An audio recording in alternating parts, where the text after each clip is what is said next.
Thanks everyone for joining us. I'm Jordan Rutter, Director of Public Relations at American Bird Conservancy. This webinar is being recorded and will be posted on our YouTube channel afterwards. We'll be putting the links referenced in the chat, but in case you missed them or can't copy them down fast enough, please know that everything can be found in a follow-up email that we'll send to registrants and on our website. Please submit any questions you have during the presentation using the Q&A box, and we'll try to answer as many of those as we can during the Q&A portion, as well as throughout the presentations. Please know that automated captions are available for this webinar, and you can turn them on by clicking on the up arrow next to the CC icon and clicking on Show Subtitles. You can then drag them wherever you want on the screen. Before we begin, I wanted to share some background on American Bird Conservancy, shortened to ABC, which was founded in 1994 with the mission of protecting wild birds across the Americas. We continue that work today following a conservation strategy outlined by the pyramid featured on the current slide, and our work strives to help keep common birds common and prevent the rarest species from going extinct. Bird conservation works. Species and groups of birds have rebounded in the past decades, but it doesn't happen without people like you who care about birds. So thank you for joining us on this webinar today. As we all know, people around the world use pesticides to deal with insects, plants, and fungi that they don't want in a specific area. Individuals might use pesticides to deal with those pesky ants in their kitchen, while agricultural companies put them on crops to prevent disease.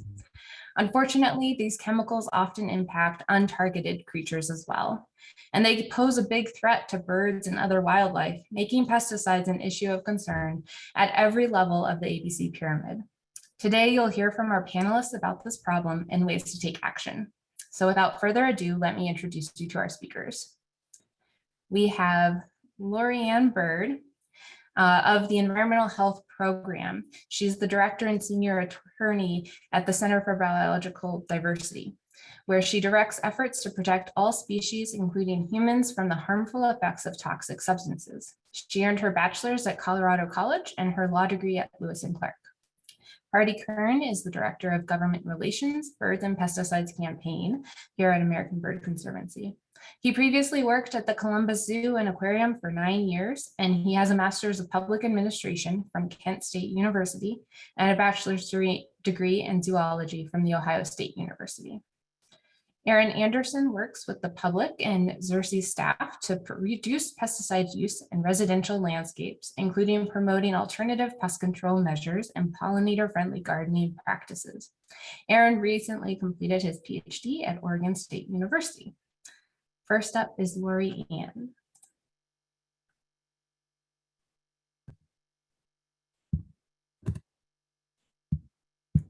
Hi, good afternoon.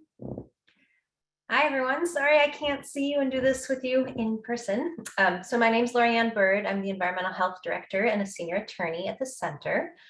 And I am going to speak to you about the riveting topic of pesticide regulation and give you just a brief overview.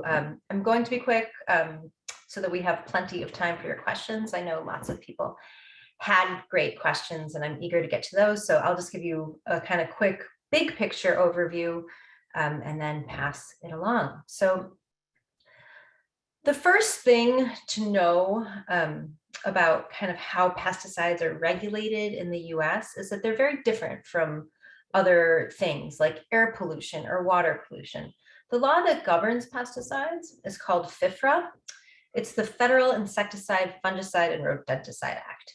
And it's very different, like I said, from other environmental laws because the other laws set hard standards, like the Endangered Species Act. It says you can't drive any plant or animal extinct, no matter what the cost. It's the embodiment of a value system that says extinction is just wrong. The Clean Water Act, the Clean Air Act, they set hard standards and they say you can't cross this threshold. And if you do, there's civil penalties or criminal penalties. And they've done tremendous things to clean up our air and water. FIFRA does none of that. FIFRA is a cost-benefit statute, meaning that EPA, which is the agency charged with implementing pesticide regulation in the US, weighs the cost of using a pesticide against its purported benefits. So under FIFRA, The EPA has to approve any pesticide as long as, quote, it will not generally cause unreasonable adverse effects to the environment. And FIFRA tells EPA what to consider when determining whether there will be any unreasonable adverse effects. And they need to consider the economic, social, and environmental costs and benefits of the use of any pesticides. So already we're in a very different sort of framework, especially considering that we're talking about things that by their very nature are deadly chemicals. So the EPA is chronically underfunded, like so many other federal agencies, and they came up with a funding mechanism to keep the pesticide office, which is the largest office in EPA, humming along. It's called PREA, the Pesticide Registration Improvement Act. So under PREA, pesticide registrants, pesticide companies who'd like to get their pesticide approved, pay fees to the EPA's pesticide office. This institutionalizes a pay-to-play system. So you've heard so much, over the years, and you'll hear more about these issues on our webinar about how bad pesticide issues are in this country and how other countries are doing better in their pesticide regulation. And one of the big reasons why is because we have this institutionalized pay-to-play system where pesticide registrants pay the EPA's pesticide office basically what ends up being a large portion of their budget and their salaries, institutionalizing the EPA's pesticide office as a fully captured agency. So this ends up meaning that they call pesticide companies, not you, me, and the American public, their clients.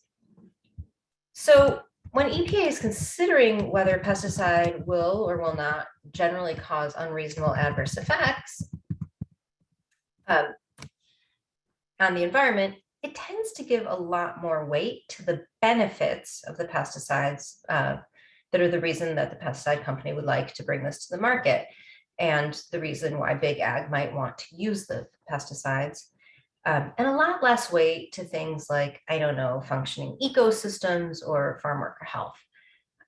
Thus, we find ourselves in a situation where EPA has more or less made the determination that the insect apocalypse, the extinction crisis, these things are not unreasonable adverse effects, despite the outsized role the pesticides play in driving both.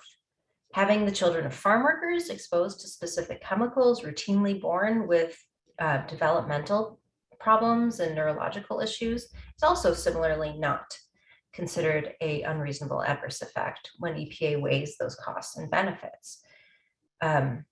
Having dogs die or be permanently injured by a flea collar that's generated over 100,000 complaints is also right now not considered by the EPA to be unreasonable. Under this cost benefit statute, EPA just has a lot of discretion in deciding what is and what is not unreasonable. And mainly they seem to find that on balance, the use of all pesticides is reasonable, and they side with the benefits. And that, of course, ends up being very good for the pesticide companies who keep this office going. On top of this, the EPA has made the decision to steadfastly ignore its obligations under the Endangered Species Act. So, like I mentioned earlier, the Endangered Species Act says you cannot drive endangered species extinct. And one of the ways that EPA, or that all agencies achieve this goal, is by considering the impacts of their actions on endangered species. So this happens across the board. When the Forest Service is going to do a timber sale, they have to consider the impacts of their action on endangered species. When the Department of Transportation wants to put in a new highway, they have to consider their impacts on endangered species. EPA has just not done this in the pesticide context for a very long time, decades. And they've been hammered by litigation, by us and by others. Finally, after over a decade of this fight, they just recently, a month or two ago, announced a new policy by which they will be considering the impacts of pesticides, of brand new pesticides that are being brought to the market on endangered species. But that doesn't mean that they are eager to move on the new ones. In fact, they're still dragging their feet on the hundreds of currently registered pesticides in use every single day, likely having impacts on endangered species, including endangered birds like the whooping crane, a highly imperiled species that has a lot of exposure by virtue of its habitat in ag lands. And then on top of this, the EPA has exploited every loophole it can find. So, for example, it's used something called the treated article exemption that I think Hardy will talk about in a few minutes, which is supposed to be a very minor exemption. It's used that to basically ignore the impacts of neonicotinoids, one of the particularly dangerous classes of pesticides on birds, on millions of acres in the US every year. It's also exploited its emergency exemption authority, allowing what would normally be illegal pesticide use to occur when a state or a different, when any kind of entity comes to it and says, we have an emergency. And sometimes that emergency can be reauthorized every single year. And these are things that wouldn't pass muster even under our current lax regulatory system. So I know that's very grim, but that's the big picture overview. So what do we do about it? We do a lot of things. I have an amazing team, and there's so many great people working on these issues every single day because they are so dire. We promote legislation to fix some of the most egregious problems. We talk to policymakers. We get the word out in the media and by talking to people like you. We submit detailed scientific comments on every single major pesticide regulatory action. And a lot of our time goes towards litigation. We filed dozens of lawsuits, mostly against EPA, but also against Fish and Wildlife Service and other agencies, most recently USDA, over some of the most egregious issues in pesticide land. And we know that without this relentless bird dogging, pesticide regulation would be even more lax. So it's so important that we keep the pressure on EPA and other agencies that are using pesticides in significant quantities high. So I'll give you just one quick example of a thing we did last week. We, along with our friends at Xerces and represented by Advocates for the West, sued USDA over a program they have that allows insecticides to be sprayed, often by airplanes, over millions of acres of Western rangelands in 17 states. And that program is to kill native grasshoppers and Mormon crickets that they worry might compete with cows for forage. We know that these grasshoppers and crickets are vital food for sage grouse that are, of course, incredibly imperiled, and countless other species of birds. And also that the spraying kills freshwater species, fish, aquatic invertebrates. It's dangerous to reptiles, amphibians. So the last time that USDA considered this program's impacts to endangered species was 1995. Pretty astounding how long they've gone without properly considering impacts of what they're doing, especially given how much more we know now. So that's just one example of our dozens of pesticide-related suits. I know some of you had questions about atrazine and malathion and other pesticides that we're suing over and working quite a bit on. So happy to talk more about that later in the Q&A, but for now, I will hand the mic over to Hardy. Thanks.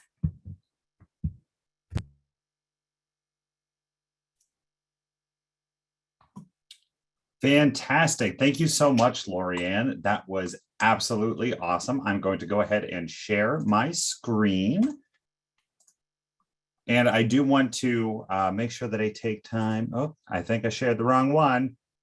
Somebody's first webinar with ABC. Okay. Can we all see the PowerPoint? You're good to go, Hardy. Fantastic. Thank you, Jordan. Well, firstly, again, thank you all for coming and joining us today. My name is Hardy Kern. I am the Director of Government Relations for American Bird Conservancy's Pesticides and Birds campaign, and I'm so thrilled that we have this many people interested in this topic. Lorianne, that was an absolutely fantastic summary of what is one of the most complex and fraught systems in the US government. So thank you so much for that. And I'm going to talk a little bit more about pesticides and their effect specifically on birds, and also some of the work that ABC is doing. And when we hear the word pesticides, we need to remember that pesticides are a very, very broad group of chemicals and repellents and strategies. It can include insecticides, things that are meant to kill insects, which is kind of usually the first thing that jumps into our heads, but it also encompasses rodenticides, herbicides, miticides that are targeting small agricultural pests, and even some repellents, so chemicals or strategies that are not necessarily intended to kill a pest, but that might just be out there to try to get them to leave, if you will. And we're going to talk about two different ways that pesticides affect birds very broadly. One is by direct exposure, and the other one is by environmentally impacting the areas that birds live and need to survive. When birds are primarily exposed to pesticides, it's usually in one of these three ways. They can ingest them when the pesticide is on a seed or a berry or an insect that they might be eating. They might be dermally exposed to them due to spray drift, where the pesticide can get on their feathers or on their skin, or it can be through interactions, such as when a systemic pesticide, which means that the chemical is grown up into every single part of a plant, every single part of an insect, something like that, comes into contact with a bird that's just going about its business, like this hummingbird as it is lapping nectar out of this flower. And this is a really staggering figure, and it's also an old statistic, which makes it even more concerning. Up to 67 million birds are lost to pesticides alone every single year. And if you look down at the bottom, this was from a USDA Forest Service report that the government commissioned, and this is from 2005. Pesticide use has skyrocketed since then, so it's very reasonable to assume that this number has gotten even higher since this report came out. And the two ways that birds are usually primarily exposed to pesticides are through agricultural applications such as seed treatments, sprays, or soil drenching, where the soil is literally flooded with chemicals to treat the roots of a plant, or through private uses, gardens, lawns, golf courses, other recreational areas. Pesticides are pretty ubiquitous in our society today. And there is some different pieces of legislation that ABC and our partners like the Center and Xerces have supported in the past or are advocating for presently. One of them is the Protect America's Children from Toxic Pesticides Act.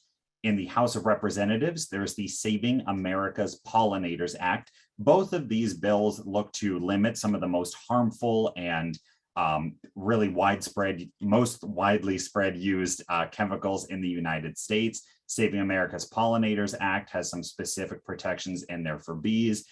Protecting America's Children from Toxic Pesticides Act has specific provisions to help farm workers and addresses environmental justice concerns. These are both pieces of legislation that we are actively advocating for. And then at the state level, American Bird Conservancy also goes and provides a lot of testimony at the state level for different bills that might limit neonicotinoids or other types of harmful pesticides. I've sat through a lot of government proceedings in my time at EPA, and let me tell you, they are just a nonstop roller coaster ride of fun. But this is how laws get passed. This is how people get informed. So it's a process that we are overjoyed to participate in. So one class of pesticides that I do want to specifically highlight because they have such an incredibly high impact on birds are neonicotinoids, or neonics for short. They are in the same family as nicotine, and what they do is actually block a specific receptor in an insect's body that prevents them from being able to move and have normal organ function.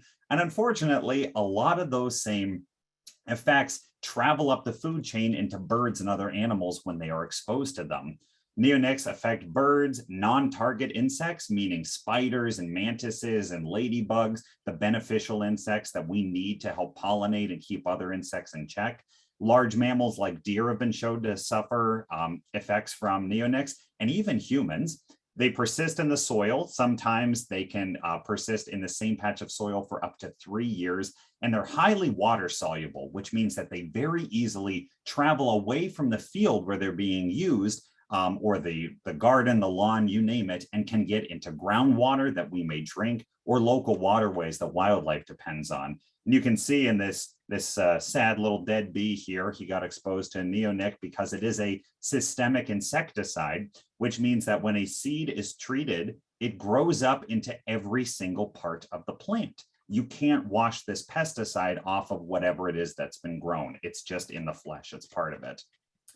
And here is a map of neonic usage in 2014. This is imidacloprid. This was the first neonic that was approved for use in the United States. And you can see this handy graph here on the left, 1994, that is when imidacloprid was first introduced and registered. And when neonics came on the market, they were marketed as a wonder pesticide, this chemical that was going to change things. They're so potent that you're going to be able to use a lot less of other agricultural pesticides and general use pesticides. But as you can see from this lower graph, that is not the case. Down here at the bottom, from 1994 to 2014, this is the level of usage of non-neonic pesticides and insecticides, stays pretty much the same even as neonic usage skyrockets. And this is from 2014, so we know that there's been even more use since then. And what happened after 2014 was the United States Geological Survey basically said that it was too difficult to calculate how many pounds of neonic pesticides were being used every year as a seed treatment. Lorianne mentioned earlier the treated article exemption under FIFRA. This is also a celebration of acronyms, in case you haven't picked up on that yet. And basically what the treated article exemption, or TAE, says is that if an article or an item is coated with a pesticide meant to protect that article, it is not subject to regulation as a pesticide. It was designed to be used on things like lumber that might have a miticide to keep termites away while it's sitting at your local home improvement store, but it's not actually meant to go out and kill a lot of bugs. However, when it's used on a treated seed in agriculture, the goal is not to protect the seed itself, which is the article, but instead the resulting plant. That is not how the treated article exemption is designed. However, most neonics in the US are used as seed treatments, and therefore, due to the way that seeds are currently counted under the treated article exemption, they are not counted as pesticides. So here's a map of clothianidin, another neonic that was used, or rather this use is from 2014. And then they decided to have these seeds go under the treated article exemption. So in 2015, it looks like overnight, all these pesticides just disappeared as if we don't use them anymore. However, they just stopped counting the seed treatment usage. So it's not that we're using this many fewer pounds of clothianidin, but rather it just means that we're not counting them anymore. So down here in the bottom, this graph, you can see it just precipitously falls from 3.5 million pounds when we were including the seed treatments to almost nothing since then. That trend is carried over. They are still not considered to be pesticides when they fall under the treated article exemption, even though that is the biggest use of neonics. When neonics are used as a seed treatment, a report done by ABC in 2013 showed that just one seed treated with neonics is enough to kill a songbird. That's all they have to do is eat one single seed. And many farmers that don't even want to use them really have no option, because a lot of the same companies that produce pesticides are also some of the largest seed producers.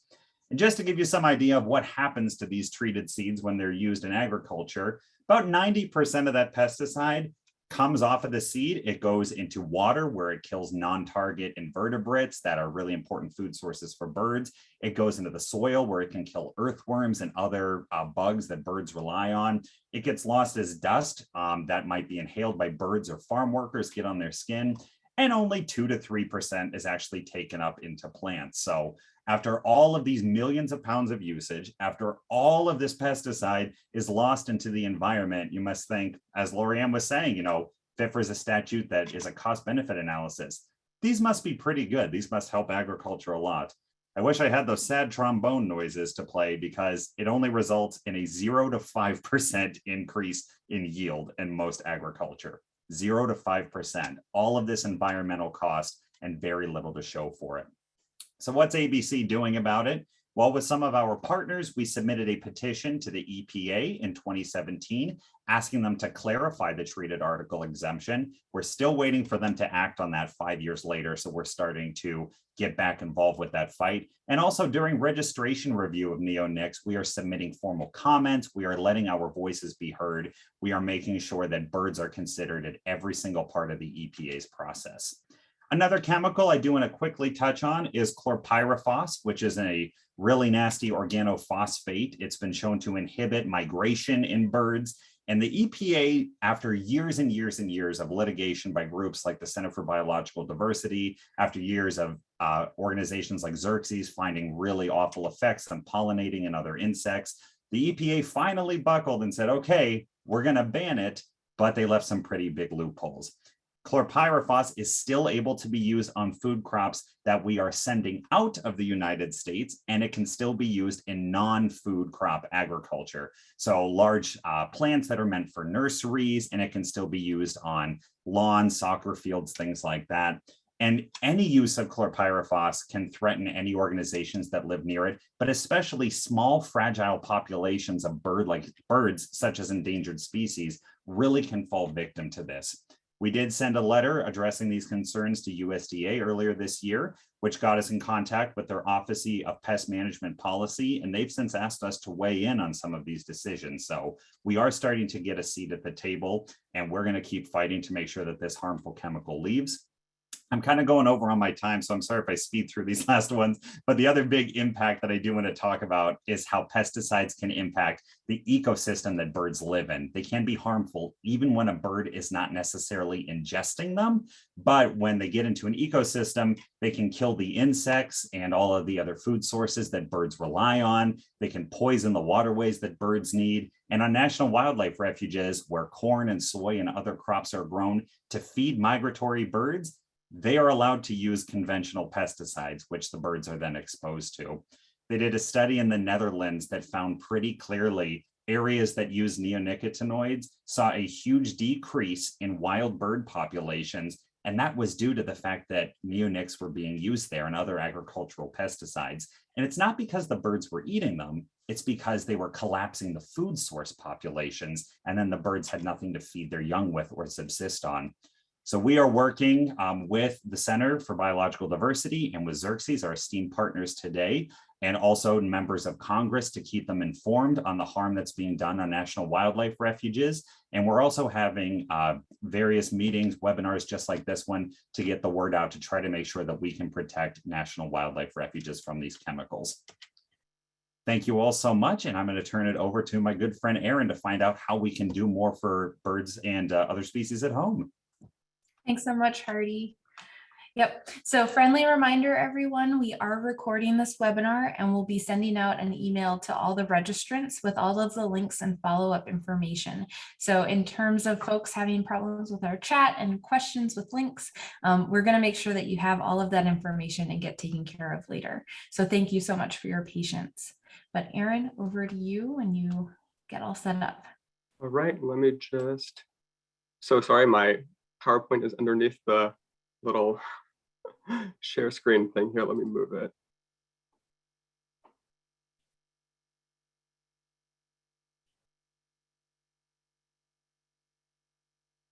Try this again. Sorry about that.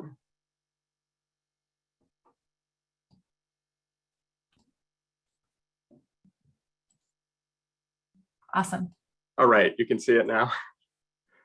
Great. Well, thanks so much. I'm so excited to be here talking with you all today. I'm Aaron. I'm a pesticide program specialist for the Xerces Society. And I'm here to quickly touch on what you can do at home to reduce pesticide risks to birds, pollinators, and other wildlife. So we've learned some really great information from Lorianne and Hardy about the basics of pesticides, regulation, and the risks they pose toward birds and other wildlife. And I'm going to touch on what you can do at home to try and reduce those risks. So we want to do more than just follow the label on pesticides. As Lorianne told us, current federal regulation states that pesticides should have no unreasonable adverse effects, but that's really open to interpretation. Our federal pesticide regulation both accepts and expects there to be risks to wildlife, And when we're trying to recover pollinator species or create havens for birds in our homes and yards, that standard isn't good enough, which is why we go beyond just following what's on the label to find ways to truly protect these species. So what can you do at home? So individuals can really make a huge difference, which is, I think, really exciting in residential landscapes. Residential areas can function as high quality habitat and refuges for insects and birds, even at the single site level, like your yard or your neighborhood park. But together, numerous sites can scale up and provide connected functional habitat across the landscape. But these areas need to be managed properly, and that involves being protected from pesticide exposure. So pesticides are often used in residential areas for cosmetic reasons. And because of this, urban areas can have really high pesticide use and pesticide loads. And in fact, more pesticides are used per acre in urban areas than in many agricultural areas. And we're concerned about more than just insecticides. As Hardy was kind of mentioning, research has shown that other pesticides like herbicides, fungicides can negatively impact pollinators and other organisms. And for that reason, we at the Xerces Society encourage eliminating all pesticide use in residential landscapes, not just insecticides. So something I want people to keep in mind is that pesticides treat the symptom of the problem, not the cause. So you can think of pest outbreaks, I guess, like headaches caused by eye strain. Aspirin might help your headache, but it won't get rid of that underlying problem, whether it's, whether you need new glasses or to stop staring at computer screens. And similarly, the best way to avoid pesticide use is to employ practices that prevent pest problems both in the garden and around the house. So I'd like to touch on some of those kind of easy practical methods that you can use at home. First, I do want to make a quick remark about pests. So the vast majority of insect species are actually directly beneficial to humans or otherwise foundational in ecosystems. Less than 2% of described species are what we might consider pests. And even those can be beneficial. Many pest species are the food source for other organisms, like birds, as Hardy was just mentioning.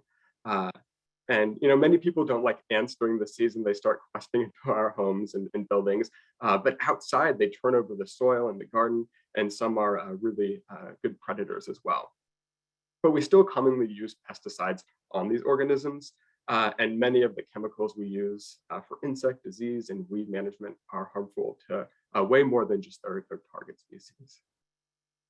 Okay, so what can you do practically? As you manage your yard habitat, you should focus on preventing issues rather than treating pests as they arise. So the first start is choosing the right plants for the local conditions, or as lots of people say, the right plant, right place.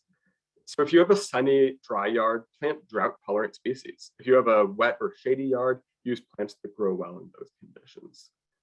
If you put a plant that loves shade into a hot and dry place, it's either going to die or just be really stressed trying to survive and not have enough resources to fight off pest diseases. The next thing to think about is that you want to water appropriately to provide plants with the correct resources. Not too much, not too little. And the best options for garden watering are soaker hoses or drip irrigation, not those overhead sprinklers that go back and forth. Those tend to just water the top inch or two of soil and kind of promote shallow root growth. And what you want to promote is deep root growth so that your plants can withstand the heat and drought stress later in the season. The next thing to think about is building healthy soils with correct nutrient and pH values. And you can get inexpensive soil tests through soil labs, often through your local university or extension office, that can tell you if your soil is deficient in anything. And the last thing to consider is ensure your plants are spaced out so that they can receive good sunlight, but then also sufficient airflow, which will make them less stressed and then also less susceptible to issues like powdery mildew. And even though these are all good gardening tips in general, this relates to pest outbreaks because stressed plants have a much more difficult time mustering defenses against infection or infestation. So another thing to think about is plant diversity. So including a variety of flowering plants can reduce the threat of pest infestations that could impact your entire garden. As I mentioned, most insects are beneficial in some way, and a diversity of plant species provides complex habitat structure and resources that natural enemies need. And natural enemies are, insects, or I guess I should say arthropods, that either eat or parasitize pest insects and help provide pest control. And diverse plantings have been shown to really boost natural enemy populations. And in turn, these will help suppress pests in your yard.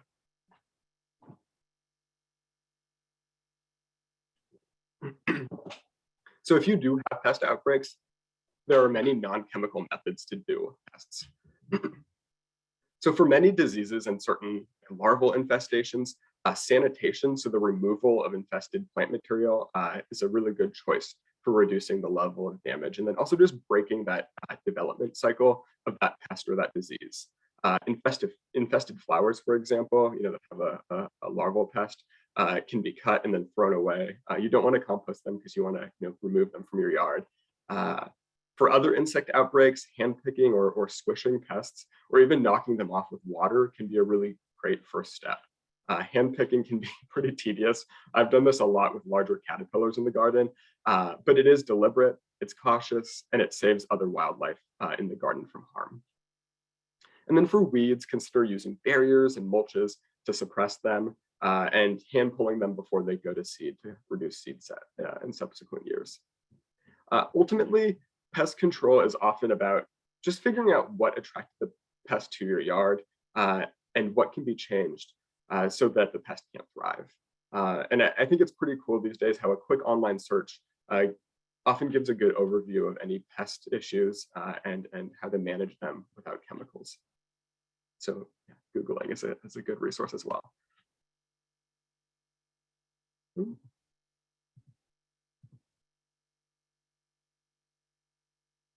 So for some reason, my slides weren't advancing. Okay, so we'll move on this way. So I also wanted to mention some hidden risks for pesticide exposure in the garden and around the home. And the first is plants purchased from nurseries. So the demand for nursery plants to be aesthetically appealing, pest-free, damage-free is really high. We love having, pretty plants on nursery shelves. That, combined with interstate rules to reduce pest spread, leads to significant pesticide use in nursery production. And a number of studies, including ones that we've performed here at Xerces, have found neonics and other pesticides contaminating nursery plants, even those marketed as wildlife friendly or pollinator friendly. Buying bee-safe plants can be a pretty difficult thing to do, as many nurseries might not even know how plants were treated before they got them. But 3 steps to take when buying are to first just ask for organic plants and seeds if possible. And then to avoid plants that have been treated with long-lived systemic insecticides like neonics. And then the third is just to try and get to know the nursery practices to be sure that they're using pollinator or wildlife-friendly production methods. I think also just asking will kind of show consumer demand and hopefully kind of shift mindsets on this. There are some other hidden risks in the home yard that can expose wildlife to pesticides. And one of these is treatments from pest control companies that are designed to kill nuisance pests like spiders or ants, or treatments to deal with structural pests. Obviously, people don't want termites or carpenter ants, but there are less toxic management practices that don't include, say a barrier trench filled with pesticides. And these can be especially risky when habitat plants are grown right near the edges of houses that have been treated. So that's just something to really keep in mind. Another thing to think about are trees. Tree doctors and arborists often inject otherwise sick-looking trees with fungicides or insecticides. And some commonly used systemic insecticides on trees can last for a long time in woody plants, particularly injections or soil drenches. And a recent study found by a pesticide manufacturer found that blooms and leaves could be contaminated with toxic levels of neonics the following year after application. And there's also newer systemic pesticides where this hasn't even been studied yet. Many arborists will say to treat, but I'd encourage you to think about whether the pest issue is one that harms the health of the tree or if it's primarily cosmetic. And if it's cosmetic, you might might forego treatment. Something else to consider is whether a pest will keep coming back, year after year, meaning the tree will always need to be treated. In that case, it might be good to plant something else in its place. Trees are often kind of aesthetic and ecological anchors in yards, but removing them is difficult. But we also don't want them to remain there and be toxic to insects and birds. And this is especially pertinent, when you're thinking about, butterfly and moth caterpillars and the hundreds of other insect species that feed on trees and shrubs, especially since so many of them are such vital food sources for birds. I also wanted to quickly touch on mosquito management, since mosquitoes are something that lots of people deal with, and insecticide sprays advertised by pest control companies can be harmful to the broader insect community in your yard, not just mosquitoes. And so not just is spraying harmful to other insects, but many sprays only target adult mosquitoes, which isn't effective long-term. They'll just fly back in from neighboring properties. So instead, the most effective way to control mosquitoes is to not allow their populations to build by eliminating standing water, which is where mosquitoes breed. Adults lay their eggs in water. It has to be still water where they hatch and develop. And this entire process only takes about 8 to 10 days. And mosquitoes only need about an inch of water to develop in. So really small, tiny stands of water around your house can really lead to a population explosion, especially if they've just been left for like a week or so. I'd encourage you to dump water from buckets and trash cans, look for hidden flower pots that may have filled with rain, and even make sure your gutters aren't clogged, because that can be a source of standing water. And then also every few days, dump and refill water sources like pet pools and bird baths to prevent mosquito larvae from being able to complete their life cycle. My boss, Ame, told me that she once had a conversation with a county vector control agent who told her that when they respond to complaints about mosquitoes, they rarely need to spray and often just find hidden bits of water around the yard or the neighbor's yard. So I kind of want to end here by encouraging you all to think of your yard as habitat and to accept some level of cosmetic damage in your home gardens, because ultimately it means your gardens are being used as habitat by a broad community of insects, birds, and other animals. So I guess I'd hope you can embrace the idea of your yard having ecological beauty as well as traditional aesthetic beauty. For example, caterpillars feeding on leaves, might be a little bit ugly, but that means you're providing resources to butterflies, which in turn, provide resources to birds. The choices that we make in our yards and in urban green spaces have wide-reaching impacts on biodiversity, and reducing pesticide use is one way to make a big difference. So we have a lot of resources on invertebrate conservation at the Xerces Society website. So I encourage you all to check it out. It's a library that is a decades worth of work on protecting these organisms. And I wanted to say thanks to the ABC for organizing and inviting me, and also thanks to our members and supporters that allow us to do educational presentations like this one. Well, thank you, Aaron. That was great. We're now going to move into the Q&A portion of this webinar. So if I can have the other presenters come back on screen, we'll start taking some questions. We've had a great audience, super engaged and asking lots of questions. So I appreciate everyone's patience since we may not get through all of them.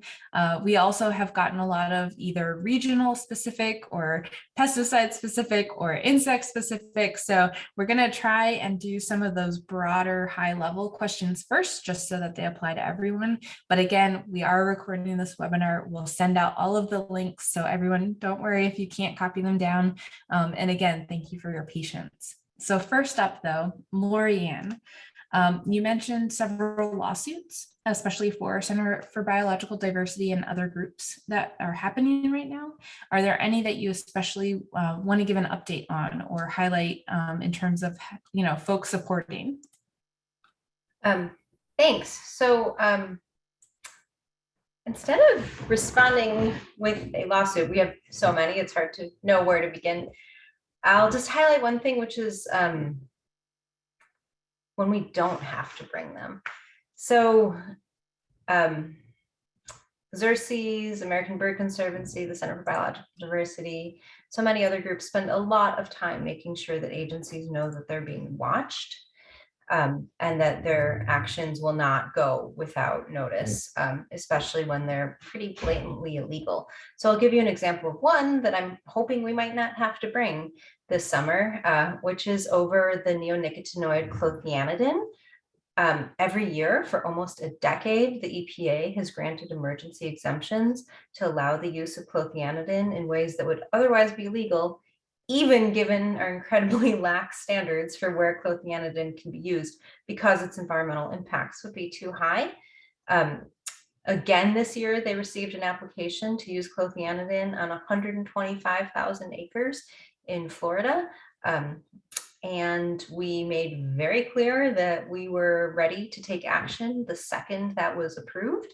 That happened in January, and it hasn't been approved yet, and we're in summer ag season. So by submitting Freedom of Information Act requests, getting the word out to the media, working with local electeds, and them knowing we've sued them so many times, they can expect another one if they do this. We will hopefully not have to bring this suit. So that's something I'm excited about right now, but happy to answer any other specific questions on suits as well. No, that's great. That's very encouraging. I guess a good follow-up question though is, then what is your sense on what the next ban is going to be? Is there hope for neonics and glyphosates actually being banned in the near future? Or, do people need to keep an eye out for what's to come? Yeah, so no, I don't think that neonics and glyphosate will be banned in the US. They are just completely integral to how agriculture is done, especially glyphosate. Neonics, I think we might see better restrictions. So for us, one of the, we're an endangered species protection group. So we very often use the Endangered Species Act as our tool for ensuring that species are protected from extinction. And I'll give you an example of how that can work to target some of the most egregious uses, even though we are in a system where getting an outright ban is almost impossible, especially if the pesticide companies don't want to do it. So atrazine is one of the nasty old chemicals. It's a trizine, been used for a long time. It's a potent endocrine disruptor. It's an herbicide, causes massive ecological harm. And EPA, like with atrazine and all other chemicals, didn't want to consider its impacts under the Endangered Species Act. Because of litigation, we forced them to. And when they started looking at it, they're like, ooh, this is not looking good for us. So they did a couple things, and this is what I hope will be the future of how they carry out their Endangered Species Act analyses. As they started doing this, they were like, whoa, we can really cut back the scale of impacts just at step one of Endangered Species Act analysis. So before they even send it over to Fish and Wildlife Service for the expert agency's consideration, they decided to stop allowing the use of atrazine on all the Hawaiian Islands and all the territorial islands, on all roadsides, and in all of forestry uses. So it was used previously on Christmas tree farms, after timber sales and roadsides, massive scale applications. And those were all taken off the label by EPA with an agreement by the registrants, recognizing that the impacts on endangered species just from those limited uses were too significant, and that they could make their jobs easier by taking out those uses. They also in the process banned one of the nasty old trizines, propazine, which was not used very much, but was having significant impacts. And so, it's not a complete ban. We do believe atrazine should be banned because it's so dangerous, but it is a good step. It's something that we, can celebrate while we continue to push harder. So EPA has started the Endangered Species Act analysis process for glyphosate and is going to be getting going on the neonics soon. we hope that they will do similar things and greatly cut back the scale or cut back some of the most egregious uses, like neonic treated seeds, which have so little benefit and so much harm. So hopefully that process can be a vehicle for achieving that, because right now getting total bans is not really happening. Thanks, Lorianne. Just processing all of that, because we have hope because of organizations like CBD and ABC and Xerces. So Hardy, I'm going to pivot to you here because we have a lot of acronyms, as you mentioned, but a lot of players as well. We've been talking about EPA, Environmental Protection Agency. We've been talking about DOI, Department of Interior. We've been talking about FWS, Fish and Wildlife Service. Who cares about birds? Who's gonna, actually help us, and who has the jurisdiction and responsibility, and who do we need to keep speaking up to other than our elected representatives, of course? Yeah, thanks for that question. And who cares about birds? Everybody cares about birds. And if they don't, they should. Birds are awesome. So it's an interesting question. And when it comes down to who's actually protecting birds, the responsibility sort of falls on a few different agencies. The ones that you mentioned, the Fish and Wildlife Service, hold the most jurisdiction over the species themselves and a lot of the public lands that species rely on, such as national parks and national wildlife refuges. Organizations like the EPA, it's their responsibility to make sure that all of the different laws and statutes that people have been talking about in the chat, FIFRA, that all three of us have referred to today, are being carried out correctly. So it's EPA's job to make sure that when a new pesticide is being registered for use, or an existing pesticide might have a new use that somebody wants to use it for, that comes across EPA's radar. It's up to them to make sure that all of the different effects of it, environmentally, on human health, on the item that it's being proposed for use on, are being assessed fully. And one of the big things that they do in laboratory testing is look at the effects on birds by using surrogates, or more accurately, by using the registrants to use surrogate birds in testing to make sure that there's not going to be an adverse impact on birds. But what usually doesn't happen is they don't think about the real world applications, because a bird that maybe gets a little bit sick, or as is in the case with a lot of neonics, maybe loses the ability to fly for a couple of hours. In a laboratory test, that's not so bad because it's got a net. Out in the real world, if you can't escape predators, if you can't feed yourself even for a few hours, that could be the end. The Fish and Wildlife Service, like I said, they're more about the public lands and the species themselves. They do a lot of the assessments that contribute to species being listed under the Endangered Species Act.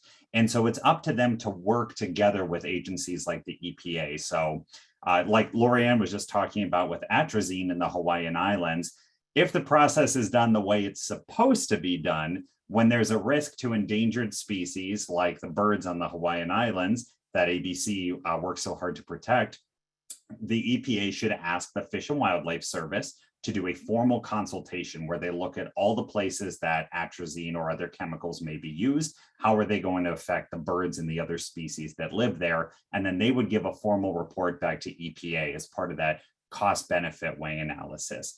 Unfortunately, basically since the EPA's inception in 1970, only 5% of chemicals that were supposed to have this Endangered Species Act consultation process happen, only 5% of chemicals have actually undergone it. 95% remain unassessed. So it is important to talk to your elected officials. It's important to talk to your local officials, but it's also important to let these agencies know that we, as the people in the countries where these chemicals are being used, we need more. We need them to do their prescribed job.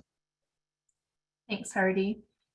Erin, I'm going to come to you and ask about something that I think may be all of our first shared experiences with pests, which are ants in our kitchen. Right? We've all had that experience. And so one of the questions is, what do we do about these pests around our home? How do we live peacefully with them? Are there any actual, natural, non-pesticide oriented solutions for those things?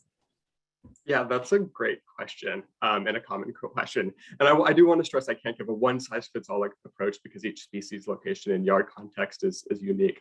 So I definitely encourage you to contact your local extension agency for more specific information to your area. But some general guidelines are, oh, and I do also want to note that, as I mentioned in my presentation, that outdoors ants are actually really important parts of keeping soils healthy. And they and termites actually turn the soil over more than earthworms do. So yeah, they do good things. They're not just annoying. But for ants getting into your house, the first things you should consider are sanitation and prevention. So sanitation involves reducing food that's accessible to them, keeping your kitchens and indoor areas free of food, wiping down grease, keep your pet food in sealed containers, things like that. Sometimes they can even nest in potted plants, which you can take outside. And I think if you submerge them for 10, 20 minutes, that will help get rid of the ants. And then for prevention, that's simply sealing up areas where they can actually access the inside of your house. Caulk cracks and other potential entryways. You can also mix some liquid soap in a spray bottle and spray the ants and wipe the dead ones away, which will kind of destroy the chemical trail left by workers. And some people even use vacuums to eliminate indoor nests. And then I've seen this popping up in the questions a bit. You can use diatomaceous earth kind of sprinkled inside the house to try and reduce the ant populations. Don't want to use it outside because it will impact other insects as well. And then if you really need it, you can try boric acid baits as well. But again, we would recommend you try some of those non-chemical methods first. And it's one of those things where total eradication might be impossible, but reduction is kind of a great goal. And in a lot of places in the US, it's really only a few weeks or months where there are really issues. So if you can kind of live with a small level of ants, that's not a bad thing. Thanks, Aaron. I'm going to stick with you for our next question and ask about how we scale up, right? So the ants in your kitchen, that's very personal. That's very one person action. How do I get my HOA to change their guidelines to reduce spraying? How do I get my landscaper to reduce using herbicides or pesticides? So that's kind of the next level of getting your friends in your community. So do you have any suggestions there? That's a great question and something that I grapple with all the time, just trying to think of new solutions, because you're totally right. It's, you making a difference in your personal yard is great, and it really is important. And you can kind of create a little oasis for birds and insects, but really the big impact's going to be made when we kind of the whole community comes together and we can kind of form this network of habitat across residential landscapes. Yeah, and it's a challenge to kind of find conservation solutions when we're coming up a view of aesthetics that doesn't kind of, mesh well with conservation, especially when we're the ones not managing that land. So for the HOAs, apartment, condo complexes, even though it can be really frustrating, I think, not to be able to change people's minds in one fell swoop. One thing you can try and do is start a dialogue and start paving the road for those changes that are still impactful. One route to reducing the amount of pesticides that an HOA or a condo might be applying is, asking if they're willing to use alternative methods like weed whacking more frequently to cut back weeds, and before allowing the weeds to go to seed. And then also just to ask them to start thinking about longer term mitigations. Could there be more ground cover so weeds won't come in? Can other areas be mulched again to kind of suppress those weeds? And if your HOA feels like they must use herbicides, talk to them about coming in and during treatment before the weeds go to seed. Timing's kind of everything. As using these methods can kind of reduce seed set and subsequently reduce the need to use herbicides in following year. And I think the struggle is convincing something like an HOA to landscape just for habitat can be maybe a little bit of a tall order sometimes. So why not try and ask?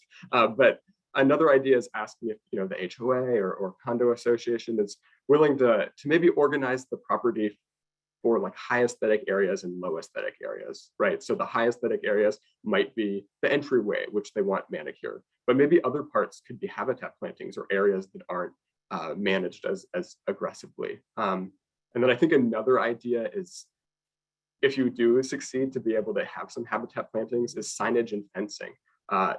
Having borders around these kind of quote unquote messy areas kind of gives some of that clean aesthetic look that a lot of people are looking for. So if you plant orderly bunch grasses around a pollinator habitat with a sign, it's often more aesthetically acceptable to people. And those signs kind of explaining why you're doing what you're doing, why this your own personal yard or property managed by a different group it's kind of looking the way it does, I think is really helpful to make passerbys understand and maybe start encouraging the community to kind of accept a slightly different looking, I guess, method of landscaping. And just on a personal level, talk to your neighbors, talk to your friends. It can be really hard if they're using pesticides and you're not, if they're having mosquito spraying companies come and you're not. But if you, I think, approach it from a conversation, where you explain why you care and why you do things the way you're doing them, then potentially you can start slowly shifting people's perspectives. Thanks so much, Erin. I mean, they say knowledge is power, and we're going to make sure that everyone gets all of the links and information that we've shared in this webinar, whether it's through that email to our registrants or on all of our websites. So, feel free to peruse all of that and then pass it on to a friend or your HOA. That's how we're going to get the word out. So unfortunately, time is quickly running out, and it's time for our final question officially. That question is going to be answered by all of our panelists, and it is, what is one thing that you hope folks take away from this webinar and share with a friend, other than those links, of course. And we're going to go in order of the speakers. So Lorianne, you're up first. Well, since I didn't provide any helpful suggestions on what people can do, I'll just provide those really quick now. So we just put out a study finding that about 200 million pounds of pesticides, or about a fifth of all pesticide use in the US each year, is just to grow animal feed. So even those grass-fed cows are often finished in feedlots. And so one thing you can do to reduce pesticide use overall is to reduce your consumption of meat and other animal products. And it really does make a difference because so much of the use is for animal products. And also choose organic when you can. It really makes a difference to promote that industry and to promote those ways of growing. It protects farm workers, it protects birds, and it protects all of us. So thanks to everyone for joining. Thanks, Lorianne. Hardy, what's your birdie suggestion? I would say that, despite a lot of things that I've said and a lot of the way that it might seem, we have an incredibly participatory government in the United States. And that's something that I think we need to leverage. Make your voice heard with your local officials, let agencies know your thoughts on this matter. And like you said, just kind of spread the word. And I'll get a little bit sappy with it, but I love the quote that is, never doubt the ability of a small group of people to change the world, because it's the only thing that ever has. So we're going to keep fighting this fight because it's a fight worth winning. And we're so glad to have so many allies join us today. Thanks, Hardy. And Erin. Yeah, I think I just kind of continue what I was saying at the end of my last question, is that you really can make a difference by your own personal choice to not use toxic pesticides in your yard, and just by talking to your neighbors and friends to try and as Jordan said, knowledge is power. Try and tell them why you care, why this matters, and I think you can really make an impact. Thanks so much, Erin. And thanks to all of our speakers. We're really grateful to have you present and share all of this information with us. But with that, we're going to end the webinar. Thank you to our audience for joining. We couldn't do our work and help birds and all the rest of our ecosystem and animals without your support. So thank you so much.